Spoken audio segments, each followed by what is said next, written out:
Madame, Monsieur, bonsoir. Bienvenue dans ce numéro du Club de la Presse. Ce soir, nous parlerons de la conférence de presse du président du PPACI, Laurent Gbagbo, s'est prononcé sur tous les sujets d'actualité, notamment sur les questions politiques. On profitera pour parler de la campagne électorale pour les municipales et les régionales.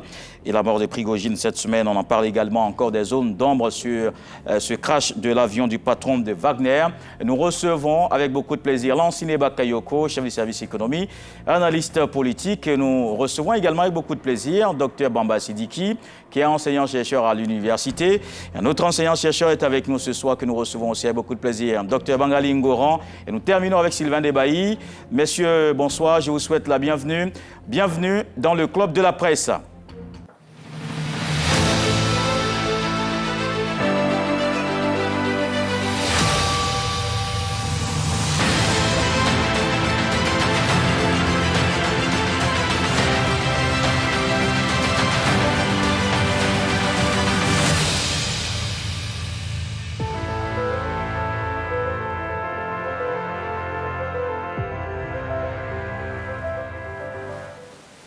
Il est sorti de son silence pour se prononcer sur plusieurs sujets. La politique était au cœur de la sortie du président du PPACI.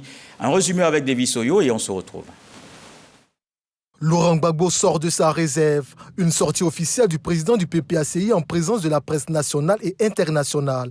Durant 3 heures d'horloge, l'ex-chef de l'État s'est prononcé sur l'actualité ivoirienne et internationale. Hommage à feu le président Henri Konan Bédié, économie, politique intérieure, coup d'État au Niger, avant de s'apaisantir sur les élections régionales et municipales dont la campagne s'est ouverte le jeudi dernier à minuit. Laurent Gbagbo a promis que son parti ne boycotterait plus jamais de scrutin. L'alliance PPACI, PDCI, RDA est maintenue. Il a également déclaré que la présidentielle n'est plus une obsession. Concernant la situation au Niger, il condamne le coup d'État mais s'oppose à une intervention militaire de la CEDEAO. Pour lui, la voie de la négociation serait la meilleure option. Selon les observateurs, cette prise de parole de Laurent Gbagbo à quelques heures de l'ouverture de la campagne semble être calculée. Cette sortie du président du PPACI pourrait-elle impacter le scrutin qui se déroule actuellement ?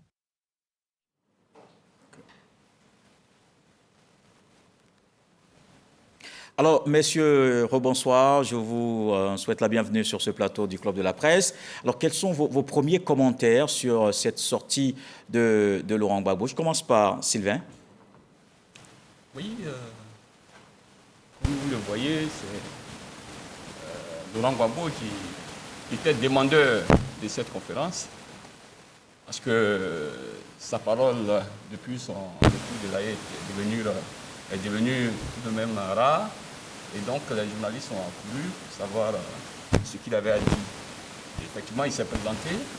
Physiquement, on a senti quelqu'un quand même qui retrouve sa forme physique.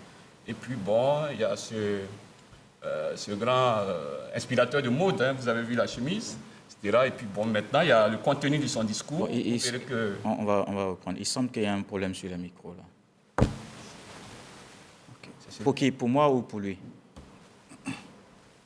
Je comprends pas. On avait testé tout ça, non? Bien. C'est un gourmand. Oui. Mais c'est quoi? C'est lié à ici ou là-bas? Hein? Dans les micros.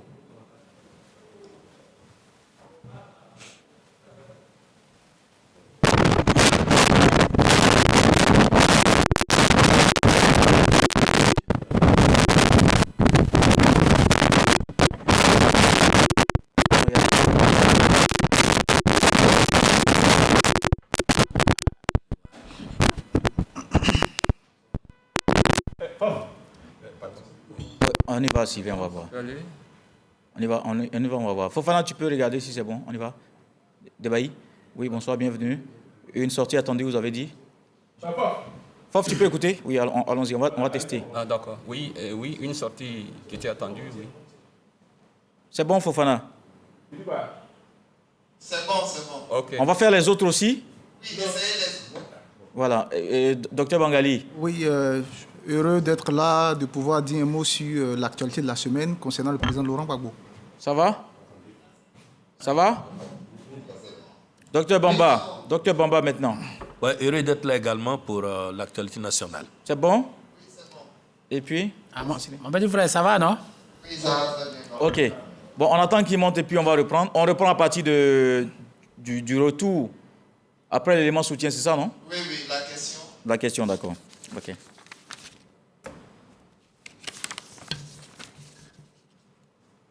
Mais j'avais aussi remarqué que on ne le voyait pas à l'antenne. Comment? C'est à cause du son, je n'ai pas. Ah, d'accord.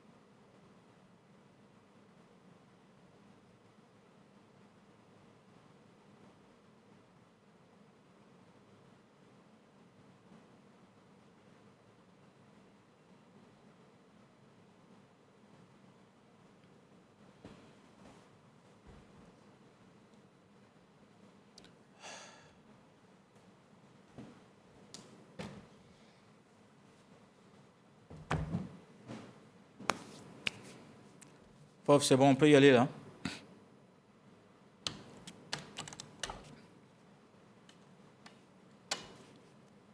On fait un tour de table. Pose-leur des questions Juste essayer. Comme le... Sylvain, bonsoir. Oui, bonsoir, Jérôme Mikolo. Merci de me donner la parole. C'est bon? Oui, c'est bon. Bangali? Oui, c'est une joie pour nous de vous retrouver à chaque fois. Là, c'est bon. Docteur Bamba? Bonsoir. Là, c'est bon. Suivant. Fofana? Ok, Fofana, ok. Ok, bon, allez, on y va. Tu me dis.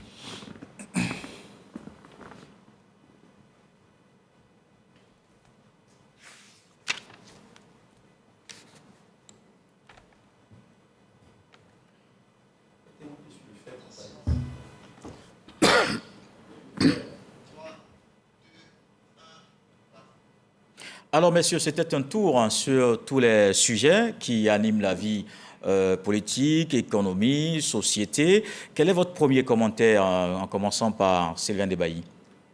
Oui, Laurent Gbagbo était attendu parce qu'entre-temps, l'actualité était celle-là, le décès de Arikona Bédié et bien d'autres sujets. Depuis donc son intervention sur sa radiation de la liste électorale, on n'avait plus entendu. Donc, sur ce plan, c'est quelqu'un qui est apparu physiquement en forme. Et puis, bon, la conférence a été longue, mais il a tenu quand même pendant 3 heures. Du point de vue du contenu, à l'écouter, on a senti qu'il y avait quand même beaucoup à dire, surtout sur la disparition de Arikona Bédié. Il a répondu à cette question, vraiment, à mon avis, de façon élégante, parce que on avait peut-être senti quelqu'un qui accourt après la disparition d'un leader de la politique ivoirienne qui vient, qui prend toute sa place. Non, il ne l'a pas dit ainsi. Il a rendu hommage à Arikona Bédié. Et puis, bon, quand on lui a demandé s'il devait maintenant rassembler l'opposition, il a répondu que non, son rôle n'était pas de rassembler l'opposition, mais son rôle, c'était de porter son parti au pouvoir. En tout cas, beaucoup de questions que nous allons essayer de parler. Nous allons en parler dans le détail, évidemment. Voilà. Docteur Bangali. Oui, je veux analyser sa sortie sous 2 angles, du point de vue de la posture et puis l'opportunité, sinon le moment choisi. Alors, pour commencer par la posture, je pense que Laurent Gbagbo, depuis son retour sur la scène politique, il y a des supputations autour de sa nouvelle fonction dans le jeu politique. Est-ce qu'il se pose en réconciliateur ?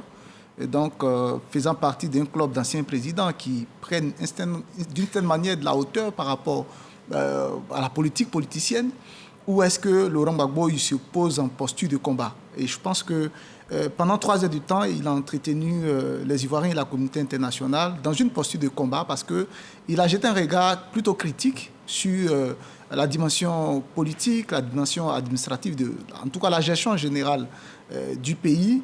Et au-delà de la posture de combat, on aura certainement l'opportunité d'en parler à travers les différents sous-thèmes de son speech, de son oral de 3 heures. Mais au-delà de cela, c'est le moment qu'il choisit pour engager cette conférence, c'est à la veille des élections locales. C'est un moment, je suppose, aussi calculé politiquement dans le but de projeter, disons à l'endroit de l'électorat ivoirien, l'image d'un PPACI qui a fini avec la première phase de sa constitution et qui entre dans la deuxième dimension de la conquête. Voilà, donc c'est ce qu'on peut faire à chaud comme analyse sur sa sortie. D'un docteur à un autre. Docteur Bamba. Oui. Parole demandée par Laurent Gbagbo lui-même, par son staff. On sent là que c'est le moment de la parole autorisée, dans la mesure où le champ politique, il est fait de sorte que il faut prendre la parole à un moment donné. Et en tant que leader politique, Laurent Gbagbo le sait, tout ça est calculé. Il y a une scénographie bien faite. À preuve, c'était César Retour et Albert Nyango qui ne sont pas venus de la dernière pluie. Ce sont des gens quand même d'une certaine stature qui ont su canaliser tout cela. Et moi, j'ai vraiment bien aimé le décor de cette façon de faire la conférence de presse. C'était vraiment minuté et c'était très bien fait, avec des thématiques. Et donc, les gens se trouvaient dans des canevas bien précis pour ne pas déborder. À preuve, les journalistes qui ont posé des questions hors champ ont été ramenés à leur cahier pour qu'ils puissent poser des questions au moment où il faut. Donc, tout cela a été maîtrisé. Et je crois que, comme l'a dit mon collègue Bangali, c'était pour lancer des mots d'ordre. Quoi qu'on dise, la politique, c'est un champ en même temps de vision. Laurent Gbagbo sait pourquoi c'est maintenant qu'il est sorti. Et ce n'est pas parce que le président Henri Konan Bédié est décédé. Cela va de soi. Ça fait partie de la vie normale des choses. Et en ce moment précis, il était important que sa voix soit entendue, dans la mesure où lui-même il a eu à le dire, je ne peux pas être sur le territoire national partout. Dès lors, à travers cette conférence de presse-là, il a pu lancer les mots d'ordre qu'il faut, permettre à son parti de ne plus boycotter une élection et d'être toujours là. Et lui-même, le combat qui le concerne, sa radiation de la liste électorale, ce combat viendra après. Une chose est sûre, en un mot comme en mille, Laurent Gbagbo est toujours là, en action, quel que soit ce qu'il essaie de démontrer. Oui. Lansini Bakayoko. Bon, sur la forme, je pense que c'était un très bel exercice. Et là, c'est l'occasion quand même de féliciter le président Laurent Gbagbo qui a accepté de se mettre face au peuple à travers les journalistes. Donc, je dis que c'était un bel exercice démocratique. C'est quelqu'un de tribun. Il a abordé la plupart des sujets. C'était un temps maîtrisé, 2h54 minutes. Et les questions aussi, la scénographie, tout ça était quand même calculé. Maintenant, d'un autre côté, on a vu que la conférence de presse n'était pas... l'opportunité, c'était bien sûr le lancement de la campagne électorale. Aujourd'hui, d'un point de vue physique et même humainement, il n'a pas la possibilité de couvrir territorialement, en tout cas d'aller accompagner ses candidats sur le terrain. Donc c'était un message global, un message générique lancé à l'ensemble de l'électorat pour que son parti puisse en tout cas avoir la faveur des électeurs. Mais Laurent Gbagbo aussi, c'était très calculé parce qu'il a envie de se donner une posture de ce père qui a équidistance de chacun de ses enfants, qui les aime tous. Et donc, sur la forme, c'était un débat bien mené. Mais pour ce qui est du fond, je pense qu'il y aura beaucoup de choses à dire quand même. Alors, Docteur Bangali, vous avez parlé d'une posture de combat, mais certains ont estimé qu'il n'est pas allé un peu plus loin. Par exemple, sur la question du leader politique de l'opposition, il ne l'a pas entendu de cette façon. Est-ce que vous pensez que cette posture, effectivement, peut jouer, je veux dire, dans le jeu démocratique, peser vraiment? Absolument, parce que je pense qu'il y a à ce niveau-là déjà un vide. L'opposition en Côte d'Ivoire a besoin d'un leader. Je pense que lui, en tant que Laurent Gbagbo, le personnage a construit sa carrière, que ce soit pendant les mobilisations de 1990, comme par la suite, comme quelqu'un qui a avancé, allé de l'avant en travaillant avec des alliances.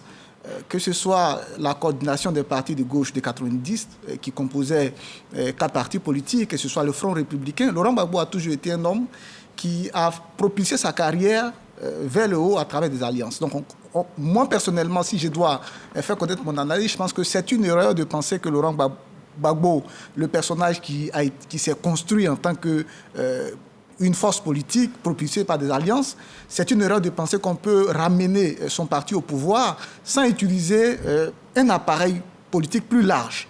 Parce qu'aujourd'hui, quand on parle d'opposition ivoirienne, on parle de fragmentation, on parle d'éclatement. Et donc, quand Laurent Gbagbo est absent, cela se justifie parce que, en l'absence de la poule, les poussins peuvent être dispersés. Mais à partir du moment où la poule revient, on s'attend forcément à ce que toutes les branches de l'opposition, d'autant plus qu'aujourd'hui, il y a un vide aussi au niveau du PDCI qui est laissé par le départ du président Henri Konan Bédié. Donc, je pense que, de manière stratégique, il aurait dû déjà intégrer cette idée-là qu'il ne s'appartient plus à lui seul ou à son parti, d'autant plus qu'il est, en plus de ça, ancien président. Il doit se poser comme un rassembleur, déjà pour son camp, la gauche, et puis au-delà de la gauche, tous ceux qui se reconnaissent dans la dynamique de contestation du pouvoir, qu'ils puissent, je dirais, rassembler tout ce monde-là pour constituer une alliance forte, parce qu'en face, il y a un parti qui a utilisé aussi la stratégie du rassemblement. Donc vous ne pouvez pas aller dans la division contre un parti au pouvoir qui a les moyens de l'État, mais qui en plus a fait du rassemblement et de la récupération des périphéries le fer de lance de sa stratégie. Donc je pense que de ce point de vue, je ne partage pas sa lecture du jeu politique. Oui, Pas du tout. Sylvain Debailly parlait tout à l'heure du timing, et vous avez avancé l'idée de ce que c'est peut-être un peu trop tôt, vous l'avez dit, si je me trompe. Oui, mais comme le dit Bangali, c'est une option qui finira par s'imposer à lui, parce que comment on va à la conquête du pouvoir, comment on installe son parti au pouvoir sans l'aval ou sans l'accompagnement des autres. Aujourd'hui, l'opposition politique est émiettée et il y a surtout cette grande disparition de Henri Konan Bédié qui laisse un vide, et donc un vide qui est à prendre. Un vide qui est à prendre, mais bon, je pense que pour le moment, c'est une question peut-être d'élégance que de dire que le PDCI aujourd'hui doit se construire. Mais comment on fait l'alliance? Il a justement fait référence à cette alliance avec le PDCI, parce que vers la fin, il a même encouragé les candidats du PDCI à foncer et puis bon, à gagner aussi, parce que de toutes les façons, il a dit que nous sommes des alliés.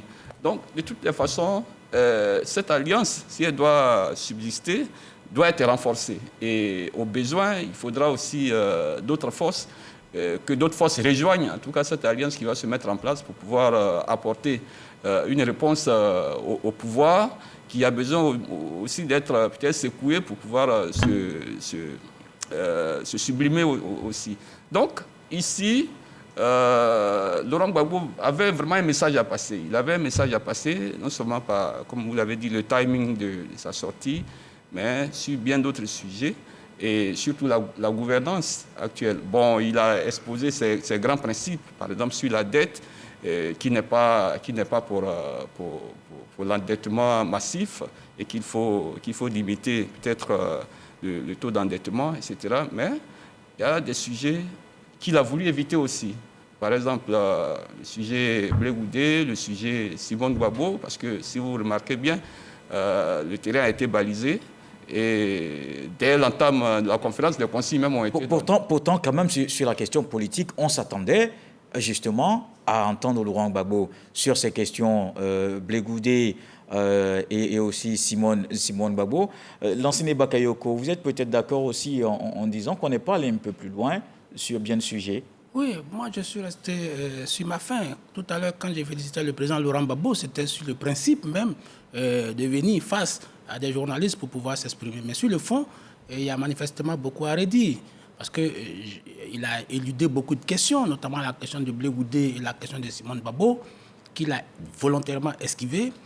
Et puis, Laurent Gbagbo, je ne l'ai pas senti vouloir être cette locomotive de l'opposition aujourd'hui en l'absence du président Henri Konan Bédié. Je ne sais pas s'il en a effectivement les moyens. L'historien Bangali est là. Je ne sais pas comment on fait du passé avec du futur. Donc, il pourra peut-être nous parler de cette magie. Mais les autres questions sur lesquelles je suis resté sur ma faim, c'est par exemple sur la question des élections de son futur. J'ai eu l'impression qu'il n'a pas encore fait le deuil de 2010. Et les terminologies, la sémantique qu'il a utilisée m'a laissé un peu sous ma réserve. Parce qu'il a parlé de... depuis que j'ai été renversé. Je pense que ça, c'est une sorte de... mais il est dans sa posture, c'est tout à fait normal, mais je pense que ça relève un peu du révisionnisme, puisque tout le monde sait que c'est à l'issue des élections démocratiques, mais le débat reste ouvert ici, je le comprends, mais je pense que, quoi qu'il arrive, quoi qu'il en soit, Laurent Gbagbo devrait pouvoir faire le deuil de ce qui s'est passé il y a presque 15 ans aujourd'hui et regarder l'avenir avec l'optimisme. L'autre contradiction dans ses propos, c'est le fait qu'il n'est jusque-là pas digéré, entre guillemets, le fait qu'il soit renversé, et donc qu'il se considère comme peut-être quelqu'un qui a été spolié de ce qui lui revenait de droit, et qu'il ne soit pas dans la même posture avec Mohamed Bazoum, qui lui a été élu démocratiquement, mais que des gens sont venus renverser, mais qu'il une sorte d'adoubement de ce coup d'État, parce qu'il a dit que c'était acté, mais le jeu de mots, nous n'allons pas rentrer dans ce jeu de mots, en réalité, il a adoubé le coup d'État. Donc ça, c'est des postures, c'est des contradictions, c'est du Laurent Gbagbo, mais bon, je pense que pour l'avenir, je pense qu'il devrait pouvoir nous donner beaucoup mieux. Docteur Bamba. Oui, je voudrais dire que symboliquement, que le président Laurent Gbagbo le veuille ou pas, il est le chef de l'opposition. C'est symboliquement parce qu'à l'Assemblée nationale, il n'a pas suffisamment de députés. Mais en tant qu'ancien chef de l'État, avec tout ce qu'il a connu, il s'impose à nous. Et lorsque Henri Konan Bédié était vivant, il y avait en fait deux têtes de l'opposition. C'est vrai qu'il n'en parlait pas trop. Et il y avait quand même une alliance aussi, il faut le dire. Oui, l'alliance était là. Mais avant l'alliance... pas formelle. Oui, oui, évidemment, en disant une entente. On avait deux fortes têtes. Et pour nous qui sommes analystes politiques, on se disait, mais comment les arrangements se feront plus tard? Et Laurent Gbagbo lui-même résout le problème. Il nous dit, la mort de Henri Konan Bédié dérange. Ce mot n'est pas gratuit. Il sait pourquoi il l'emploie. Effectivement, ça dérange. Est-ce que l'Alliance va continuer dans sa dynamique, telle que lui, il avait essayé de resserrer avec le président décédé? Qu'est-ce qui va se passer? Parce que nous savons que forcément, il aura combat d'une façon ou d'une autre. Parce que ce n'est pas évident qu'au PDCI, tout le monde ait été d'accord avec cette alliance-là. Ce n'est pas du tout évident. On le voit, il y a forcément des cris d'orfraie dans les différents clans qui vont se mettre en place. Et il parle avec prudence, le président Laurent Gbagbo. Et il a raison. Nous sommes dans le champ politique. Il ne sait pas de quoi demain sera fait. Le PDCI est le PDCI, mais le PDCI a eu un long temps à passer avec le RDR que le PPACI. Donc, ils ont beaucoup d'atomes crochus. Et ça, ce n'est pas faux. Quand on regarde le gouvernement actuel de la Côte d'Ivoire, quand on regarde comment, depuis 2010, le PDCI et le RDR d'alors ont marché ensemble jusqu'à la création du RHDP il y a 5 ans, effectivement, 2018, et ils ont beaucoup d'atomes crochus. Donc, ils peuvent plus s'entendre sur les anciennes alliances qu'une nouvelle alliance qui vient de voir le jour. Donc, Henri Konan Bédié restait quand même, pour Laurent Gbagbo, l'homme de la situation. Il n'est pas là, donc il parle avec prudence. Il a entièrement raison. L'animal politique qu'il est, l'acteur politique majeur qu'il est, vraiment prend en compte tout ce qu'il y a autour de lui. Et le fait que la scénographie ait été maîtrisée, c'est fait à dessein. Pour le moment, Laurent Gbagbo n'a pas besoin de parler de Simone Gbagbo, encore moins de Blé Goudé. Nous sommes en politique. La parole politique autorisée s'autorise certaines choses que ne pourrait le faire la parole ordinaire. Parce qu'après, aujourd'hui, nous sommes là pour scruter tout ce qu'il a eu à dire. Donc, ce sont des choses ils sont obligés de les maîtriser. Donc, ce que je pourrais dire, c'est qu'il est chef de l'opposition, qu'il le veuille ou pas. Il est prudent, c'est normal qu'il le fasse. Maintenant, il est aussi venu pour lancer des mots d'ordre, ce qui est à son actif.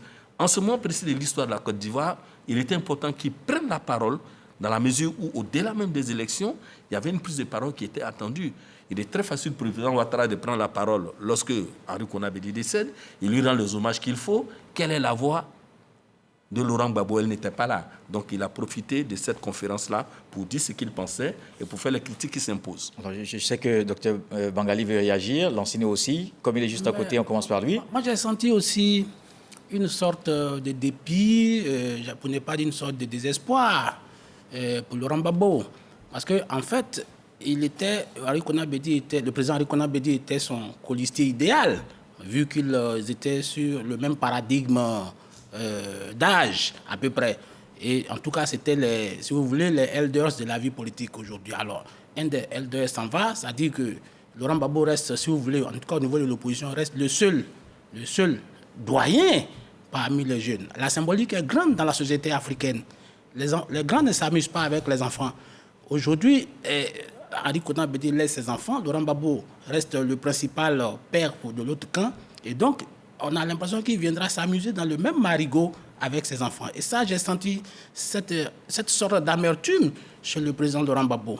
Et peut-être c'est ce qui l'a fondé à dire qu'il n'était plus nécessairement, il n'avait plus nécessairement envie d'être président de la République. Peut-être sait-il déjà que les carottes sont cuites. Donc peut-être aussi qu'il pense à une sorte de renouvellement d'abord au sein de son parti. Dans son propos, il a été suffisamment clair là-dessus. Il dit qu'il n'a plus d'ambition personnelle, mais il se pense comme une personnalité politique dont l'engagement politique n'est plus dicté par sa propre volonté, mais qu'il dépend plutôt de la volonté de son parti. Et donc, il ne se projette sur la scène nationale qu'en tant que militant du PPACI. Donc, si la machine politique, le PPACI, lui donne la mission d'aller à la compétition présidentielle, il le ferait. Mais il a dit clairement qu'il a déjà eu toute sa carrière rêvé de devenir président. Il a déjà été. Il a apporté sa contribution. Donc, il considère que pour la suite, c'est une question de repositionner son parti dans l'orbite du pouvoir. Et forcément, cela passera par lui. C'est clair que, pour revenir sur le sujet précédent de son rôle... Surtout l'avenir de l'alliance entre le PPACI et le PDCI-RDA. Je pense que la compréhension même que chacun des partis a de cette alliance a démontré une certaine maturité, plus ou moins, qui, je dirais, a donné l'impression qu'ils ont dépassé l'étape de la naïveté. Par le passé, quand il y avait une alliance...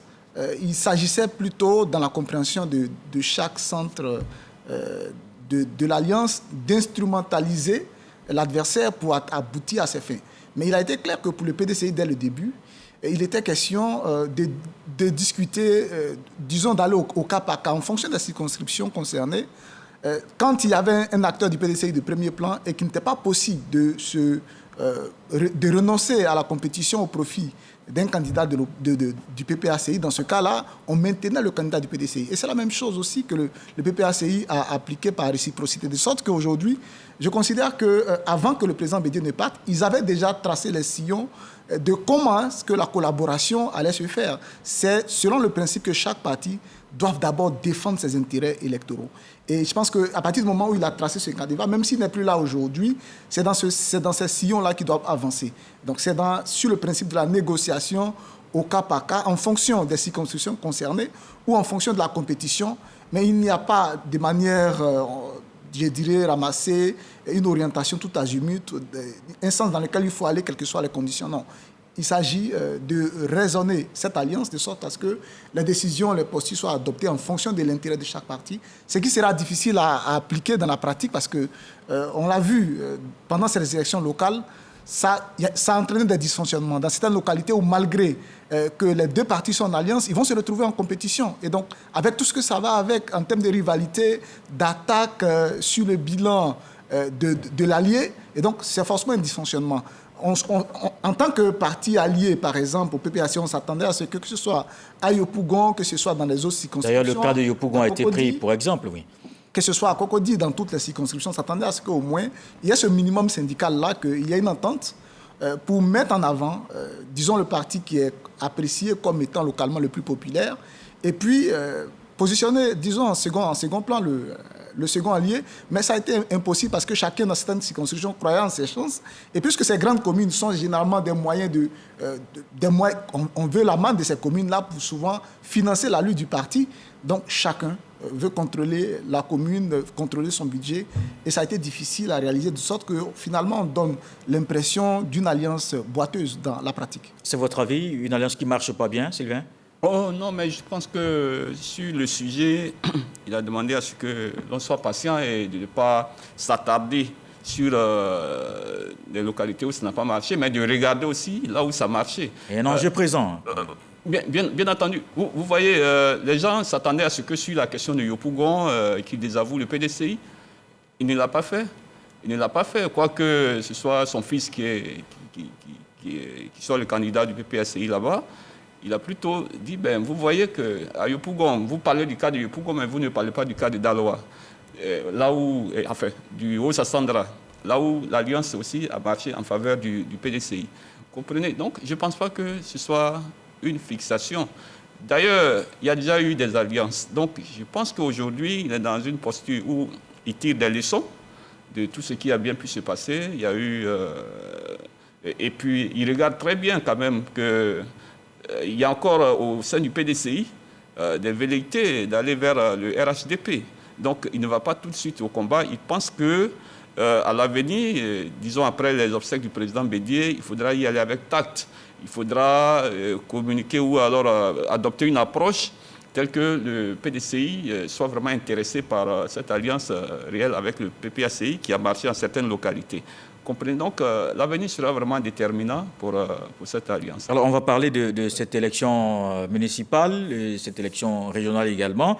La campagne a démarré il y a 3 jours. Alors, messieurs, il y a des localités forcément qui attirent l'attention. On a parlé de Yopougon, de Cocody. Je voudrais vraiment vous entendre sur la question, ces grands chocs qui retiennent l'attention d'Anciné. Oui, Kolo, je vais déroger un peu. Tout à l'heure, Laurent Gbagbo a dit que lui, il n'avait plus trop envie d'être... Il ne faisait pas de la présidence une obsession et qu'il attendait une sorte d'appel du peuple.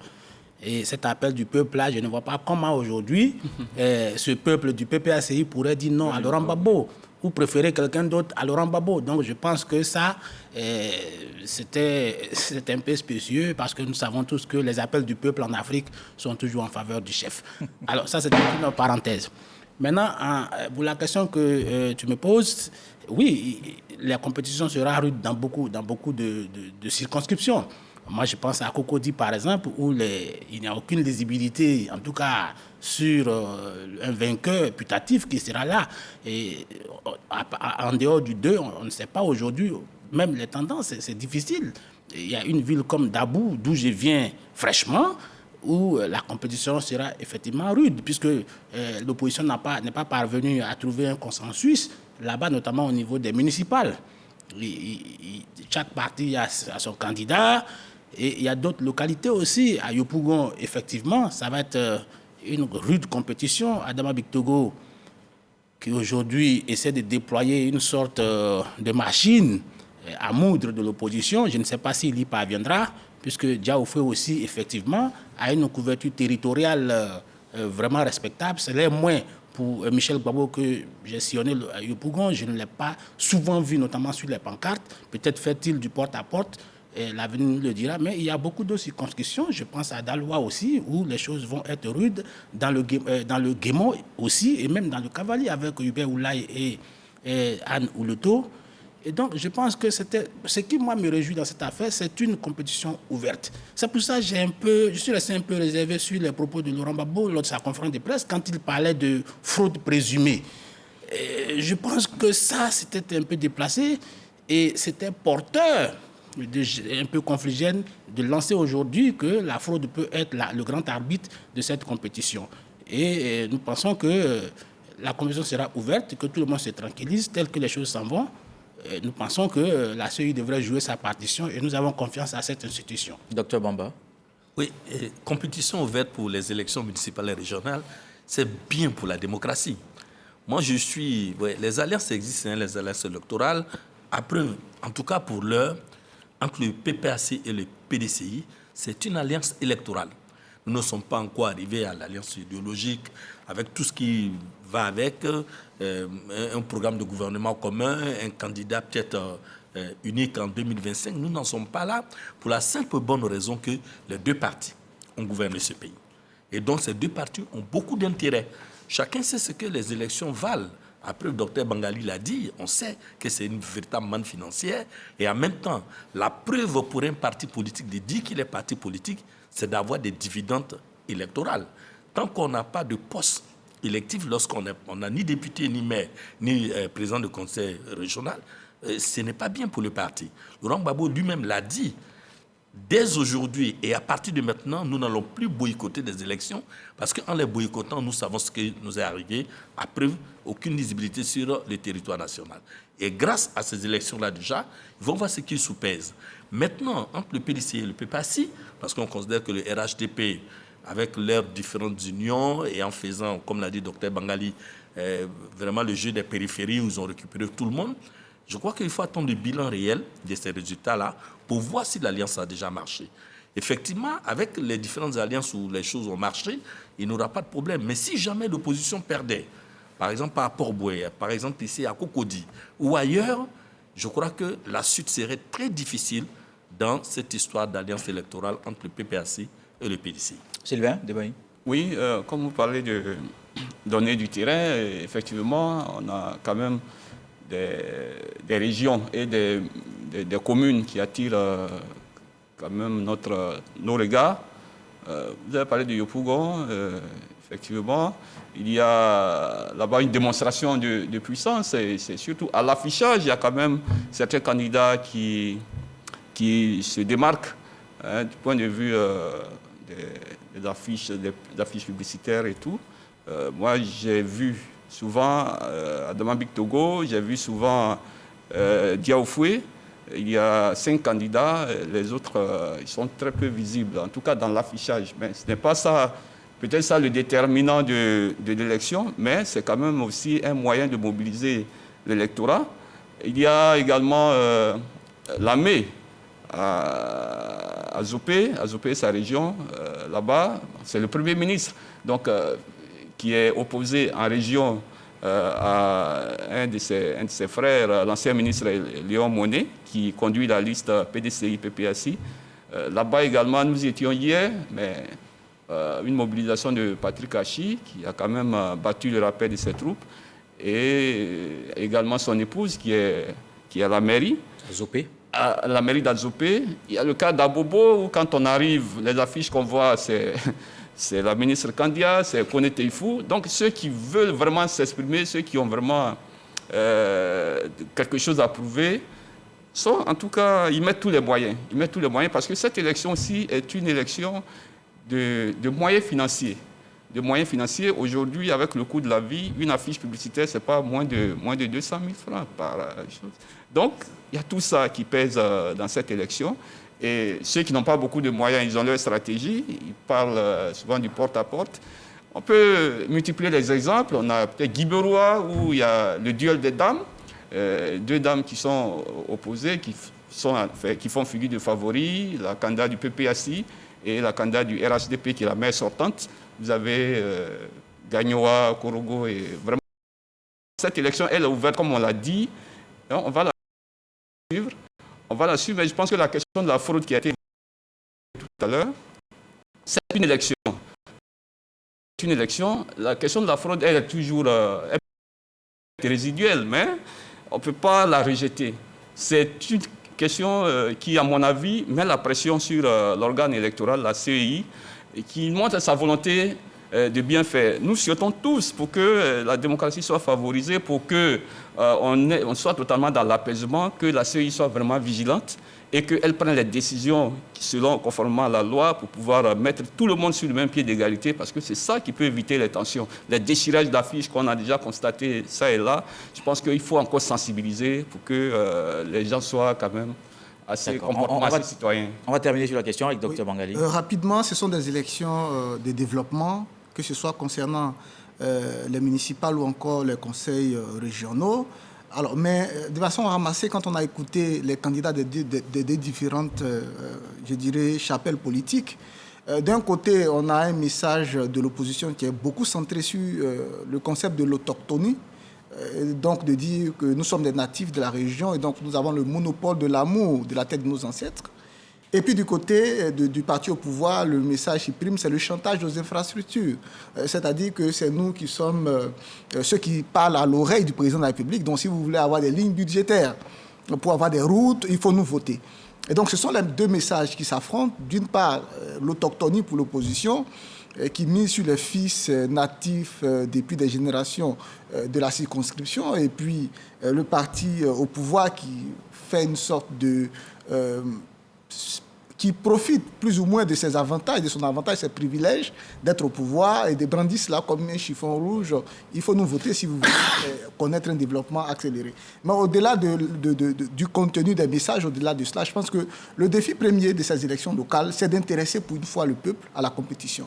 Parce qu'à travers les rassemblements, les mobilisations qu'on a observées, on a eu l'impression que c'était une campagne plutôt militante, donc qui impliquait surtout pas l'électorat, la population de manière élargie, mais les membres des sections, les militants, qu'on rassemble sur des camions podiums, qu'on rassemble à l'occasion des meetings de lancement. Mais au-delà de cela, quand vous vous promenez dans la ville, il y a cette double tonalité de la vie actuellement. Il y a ceux qui sont impliqués entièrement à travers des bâches qu'on a dressées ça et là, dans des QG qui ne drainent pas beaucoup de monde. Et puis il y a l'Ivoirien lambda qui va à ses occupations parce qu'on a l'impression que c'est déjà vu, que les mêmes ont été élus, seront réélus et rien ne va changer.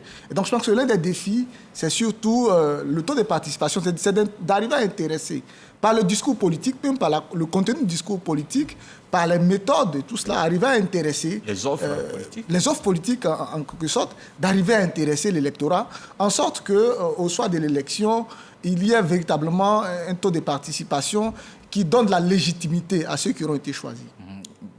On termine, donc 30 secondes, Dr Bamba. Oui, je voudrais dire que toutes les élections en Côte d'Ivoire sont politiques. Ce sont les hommes politiques, ce sont les appareils politiques qui le font.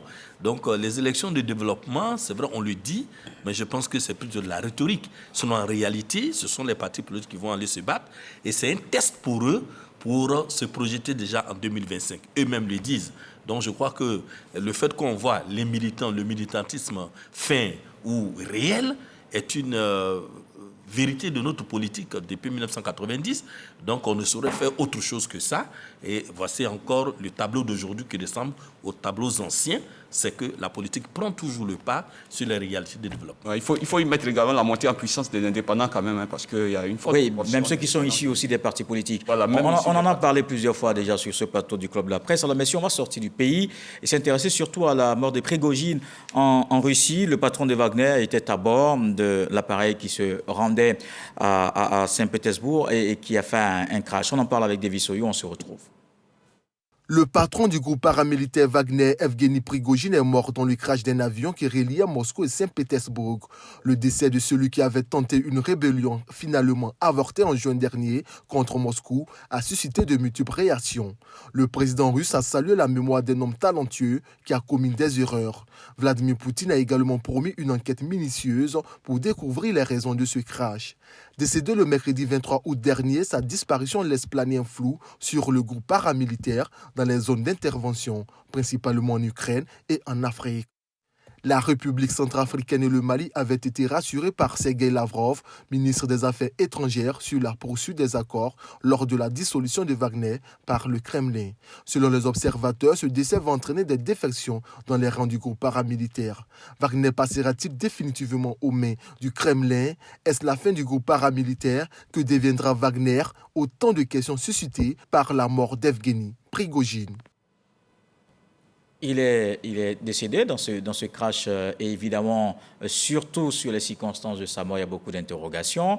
Est-ce que vous êtes pour ceux qui estiment que c'est un complot qui a plutôt bien marché, Sylvain? Je pense que votre reportage le dit aisément. Vladimir Poutine, après avoir réagi, a laissé croire qu'il y aura une enquête minutieuse. Donc, je pense que, loin des supputations, on va attendre les résultats de cette enquête, si vraiment ils peuvent être donnés. Mais il y a quand même des réactions qui nous ont amusés. C'est surtout la réaction du président américain, Joe Biden, qui dit qu'en Russie, rien ne se passe sans que Vladimir Poutine ait sa main dedans. Bon, je crois que nous sommes à l'étape là des spéculations, mais ça peut être aussi une mort naturelle, pourquoi pas, même si on se dit que avec la rébellion qui avait eu lieu jour pour jour, un mois, que de toutes les façons, il allait être puni, Prigojine, je veux dire, qu'il allait être puni, mais on ne savait pas comment.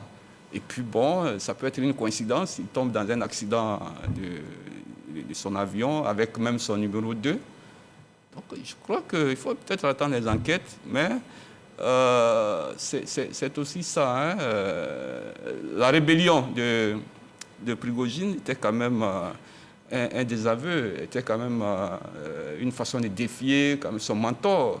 Et donc, de toutes les façons, bon, il n'était pas en prison, mais de toutes les façons, on se disait qu'il allait avoir une réaction du Kremlin. Bon, est-ce que c'est ce qui est arrivé? Ça, je ne saurais le dire. Docteur Vangali. Je pense que s'il y a un trait de Vladimir Poutine qui tranche, c'est qu'il est dans son rapport avec le peuple russe et même l'extérieur, il est dans une sorte de mimétisme du soviétisme, parce qu'il a une conception, je dirais, de la relation politique qu'il a vis-à-vis de ceux qui sont ses collaborateurs directs, mais aussi de la fidélité à la patrie de ces mêmes collaborateurs. Je pense que quand monsieur Prigojine, Evgeny Prigojine pose ce acte qu'il a qualifié de trahison, il est clair que dans l'imaginaire politique russe, quand vous êtes accusé d'avoir trahi, mais forcément, la suite logique, c'est qu'on trouve une manière de vous supprimer. Voilà, il faut avoir le courage de le dire. Et que ce soit dans, je dirais, le timing que cela a été fait, l'avion a fait l'accident exactement 2 mois jour pour jour après sa tentative de rébellion. Je pense que ce n'est pas une coïncidence. Et au-delà de cela, surtout, je pense que c'est un précédent dangereux si il ne donnait pas une leçon, si ça ne faisait pas une leçon. Parce qu'en Russie, aujourd'hui, il y a 30 sociétés militaires privées. Il n'y a pas que Wagner. Il y a une bonne trentaine, pratiquement la plupart des oligarques, des hommes d'affaires qui ont exploité cette opportunité de sous-traiter la violence que l'État russe ne pouvait pas exporter à l'extérieur en envoyant ses armées. Se sont engouffrés dans la brèche en créant leur propre société militaire. Donc, que ce soit le ministre de la Défense, Sergueï Shoigu, a lui-même sa propre société militaire privée, Patriot Corps. Mais au-delà de cela, une entreprise comme Gazprom a également Fakel, le groupe Fakel qui est sa société militaire privée. Donc, il y a une trentaine de sociétés militaires privées. Et forcément, il y a la rivalité. Voilà, forcément, il y a une rivalité entre eux. Et donc, si le chef d'une société militaire privée se permet de défier l'autorité centrale, parce qu'on est dans le contexte d'une fédération, ça va jusqu'en Tchétchénie. Alors, est-ce que cette brèche qu'il ouvre là, si on trouve le moyen de la refermer, aussi brutal soit-il, est-ce qu'il n'y aura pas d'autres tentatives? Si c'est le cas, la Russie bascule à l'étape d'un État féodal dans la mesure où il y a plusieurs armées privées qui opèrent sur son territoire. Et si on n'a pas l'assurance d'une discipline sévère qu'on leur applique, c'est clair que les choses peuvent très vite échapper au pouvoir central, je crois. Que c'est le message qu'il a voulu envoyer surtout. Mais pour moi, il n'y a aucun doute, forcément, le Kremlin a sa main derrière ce qui s'est passé. Voilà. L'enseignant, c'est votre avis? Oui, on peut forcément soupçonner le Kremlin d'être derrière cette affaire. Parce qu'on ne peut pas avoir parlé à Sergueï Shoigu ou à Gerasimov comme l'a fait Evgeny Prigojine. On ne peut pas avoir parlé ainsi du Kremlin comme l'a fait ainsi M. Prigojine sans des représailles. Vous savez que Vladimir Poutine est issu des services secrets, des services spéciaux russes. Donc, qui a des méthodes expéditives, des méthodes de revanche qu'il prend. Et tout le monde le sait, il a toujours été un homme d'une rigidité, on va dire, un peu incroyable. Donc, je pense que Prigojine paye là le prix de sa désinvolture face à l'armée russe, notamment face au Kremlin. Mais je pense que c'est un mauvais précédent. C'est un mauvais précédent, même si le régime russe est un habitué à ce type de pratique. Mais je pense que ça devrait pouvoir interpeller quand même les États africains qui pensent que la Russie peut devenir un refuge. Ça veut dire quoi? Ça veut dire que la Russie ne pardonne pas. Ça veut dire que la Russie vit de représailles. Ça veut dire que la Russie n'accepte pas la trahison. Ça signifie que si demain, les alliés africains qui sont allés se réfugier au Kremlin, si demain il y a un soupçon de trahison, je pense qu'ils devront subir le même sort que Prigojine. Donc moi je pense que c'est la grande leçon et que ces pays africains ont fait des erreurs de vouloir sous-traiter leur propre sécurité avec le régime de Moscou. Parce qu'en réalité, pour moi, Wagner est une excroissance de l'armée russe. Et Prigojine est une création, est une fabrication de Vladimir Poutine. Donc, aujourd'hui, les chefs d'État africains, en tout cas ceux qui ont perpétré les coups d'État dans leur pays, sont aussi des fabrications du Kremlin, en réalité. Non. Ben oui, ce sont des fabrications, puisque tous, aujourd'hui, vous-même, vous avez vu, parce que les enquêtes qui viennent d'être diligentées, le Kremlin a réussi à savoir que, de façon génétique, le corps qui a été retrouvé est celui de Prigojine, cet après-midi même. Oui. Mais les études balistiques, ils n'en disent pas un seul mot. Ça veut dire qu'ils savent où ils vont, et tout le monde sait que les coups d'État qui se passent en Afrique, les premiers drapeaux qui s'élèvent, ce sont les drapeaux russes, même avant même les drapeaux des États concernés. Donc ça veut dire, et quand ils le font, ils disent quoi? On le fait. Si les gens ne sont pas d'accord, la Russie est là pour nous défendre. Aujourd'hui, la Russie est une sorte de bouclier pour ces irrédentistes, enfin pas ces irrédentistes, mais pour ces putschistes. Donc je pense que ces putschistes-là devraient bien retrousser les manches parce que l'erreur ne sera pas permise. Bon, alors, Je pense que... je vois Dr Bangali. Ouais, lui, et ensuite, on passe à... Sur quand même quelques affirmations que je ne partage pas. Déjà, c'est que la méthode Poutine n'illustre pas, je dirais, une méthode d'État. Donc, parce que Poutine construit son pouvoir sur une conception qu'il a de la violence pour tenir son monde.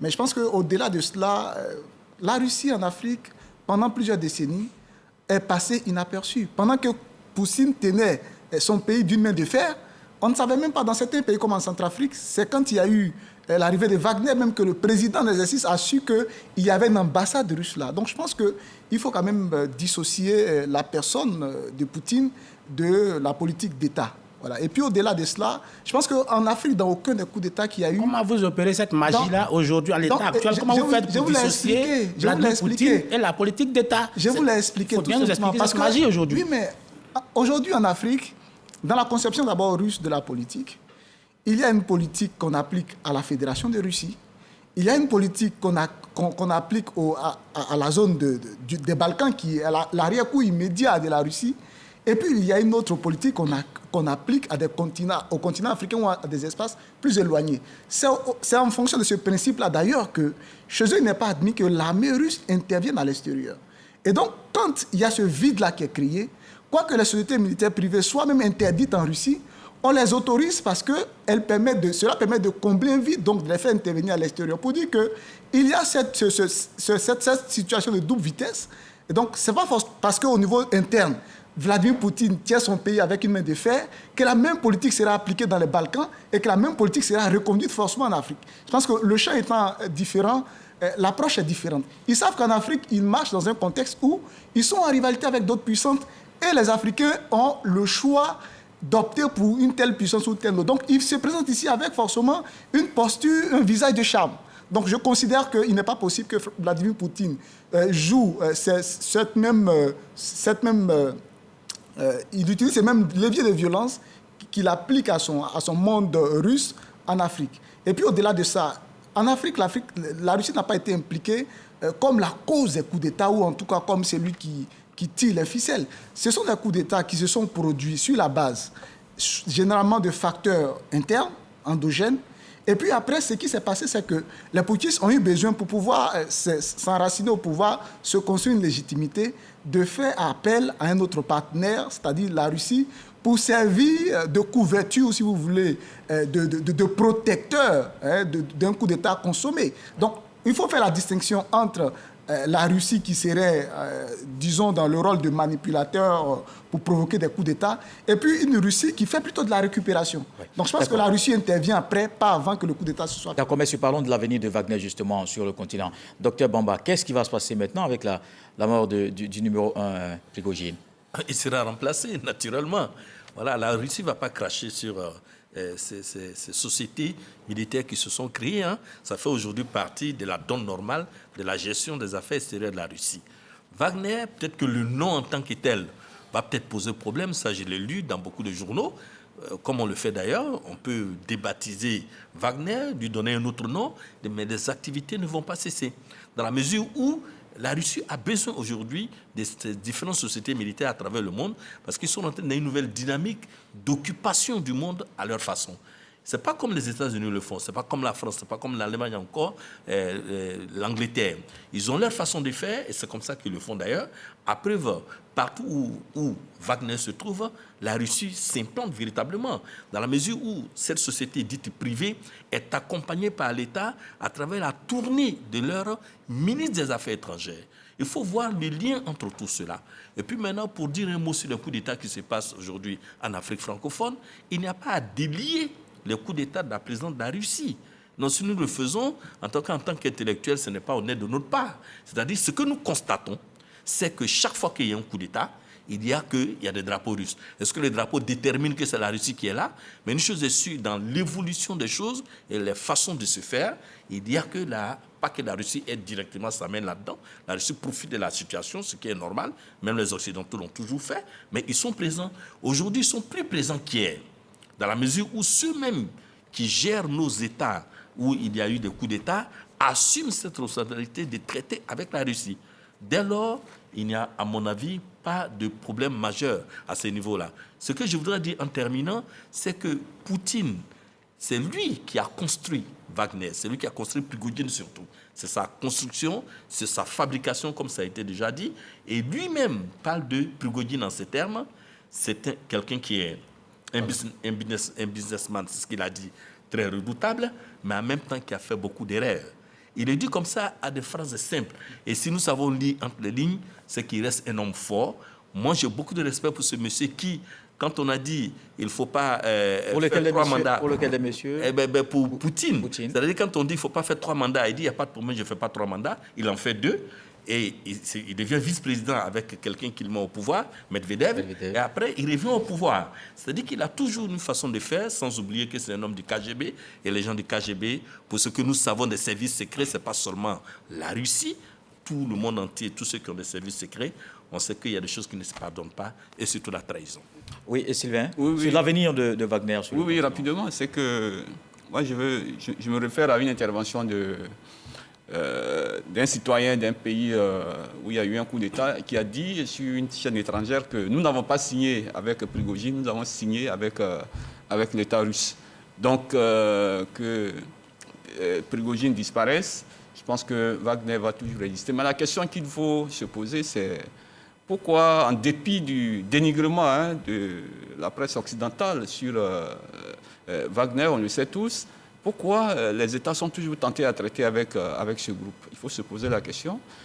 Aujourd'hui, les gens se cherchent une couverture parce qu'il y a une défaillance quelque part. Quand on regarde le coup d'État qui intervient, c'est dans le monde francophone. En tout cas, c'est le constat que nous faisons, c'est dans le monde francophone. Et dès qu'il y a ce coup d'État, on l'a dit ici tout à l'heure, c'est les drapeaux russes qui sortent. Il faut se poser la question, est-ce que c'est une désaffection de l'ancienne puissance coloniale, la France? La France, elle parle plutôt de, comment elle dit ça, de rejet de la France dans ses anciennes colonies, de sentiments anti-français. C'est, à mon avis, elle ne veut pas aller plus loin dans l'analyse. C'est-à-dire qu'aujourd'hui, nous sommes à une époque où les jeunesses africaines ont quand même leur opinion sur ce qui se passe dans leur État. Il faut intégrer cela. Il faut intégrer cela pour pouvoir peut-être trouver une solution parce que à ce rythme-là, les gens vont toujours aller vers la Russie, un pays dans lequel ils trouvent une protection selon ce qu'on voit. Donc il faut faire attention. Wagner aura un avenir si sur le continent. D'accord, on va aller rapidement. Je pense que Wagner dépendait en tout de l'armée russe.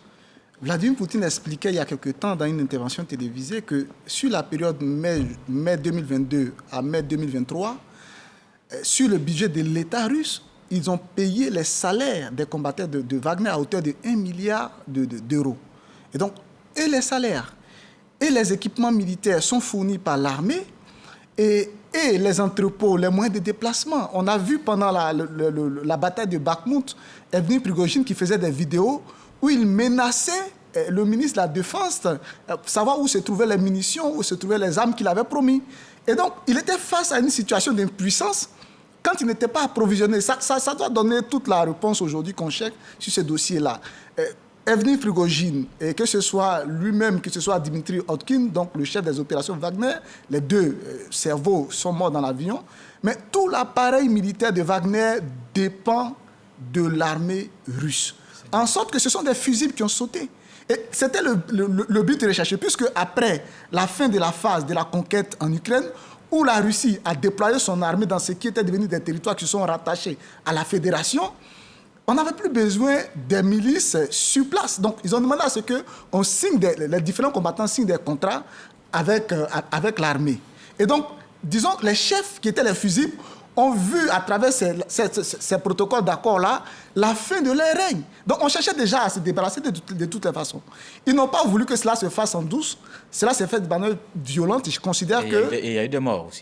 Il y a eu des morts, malheureusement. Dans tous les cas, la dynamique aujourd'hui de la Russie, c'est de récupérer le contrôle de ces 30 sociétés militaires parce qu'ils évoluent plutôt vers, je dirais, la formule française de créer une sorte de légion étrangère. Bon, étrangère parce que là-bas, c'est essentiellement composé par des Russes, mais qui se qualifient de volontaires. Donc, constituer une sorte de légion de volontaires qui seront directement placés sous l'autorité de la Russie, qui interviendront peut-être en Afrique à l'extérieur, mais cette fois-ci directement sous le commandement de l'armée. Ça va permettre aussi de pouvoir contrôler tous les contrats d'exploitation aurifère qui gravitent autour aussi de leurs interventions à l'extérieur, de sorte que le butin de guerre, qui par le passé partait dans les poches, je dirais, des dirigeants comme Evgeny Prigojine, qui sont des noyaux autour du pouvoir, tout cela repart directement dans les poches du Kremlin parce qu'ils sont dans une période de sanctions. Donc il faut trouver des moyens de contourner les sanctions pour renflouer les caisses. D'accord, on va terminer rapidement, l'enseignant. Là, peut-être je vais orienter. Là, moi, je suis choqué.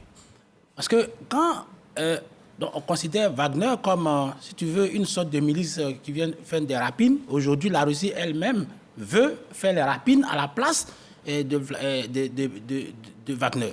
Ça veut dire que Wagner est, si tu veux, le bras armé, le bras malfaiteur de la Russie, venir faire de la prédation au niveau de l'Afrique.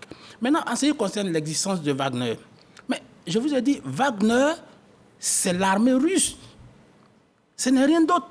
On parle de sous-traitance. La preuve, Prigojine décédé, Andrei Trochev est en train d'être préparé pour prendre le commandement de Wagner. Et nommé par qui? Nommé par Sergei Shoigu. Donc, vous voyez, donc je veux dire que Wagner n'est pas... C'est clair que le lien est établi, docteur Bangali l'a dit, le lien est très clair. Poutine même l'a dit. Il faut cesser de croire même que Wagner, c'est une société privée qui... En fait, Wagner... Il a quand même un statut. Oui, mais c'est une représentation... C'est une représentation du Kremlin, en tout cas de la République russe. Ça, on l'a dit, on est d'accord là-dessus. Je pense que oui, pour terminer vraiment. Le drame chez nous, c'est que la Russie ne viendra plus en cachette via Wagner pour venir pressurer les pays africains. La Russie devrait venir maintenant à visage découvert pour venir exproprier les Africains de leur mine et de leur carrière. Merci Lanciné, merci Sylvain Devailly, merci Dr Bangali, merci à Dr Bamba Sidiki qui a réussi son passage de grade au CAMES, qui est passé maintenant maître de conférence. On vous applaudit. Merci, félicitations et très bonne suite. Merci à vous de nous avoir suivis. Fofana Mamadou a réalisé cette émission. Merci à David Soyo pour les reportages. Frédéric Gorebi pour la mise en ligne sur RTI Info. Je vous retrouve tout de suite pour le journal à dimanche pour un autre numéro du Club de la Presse.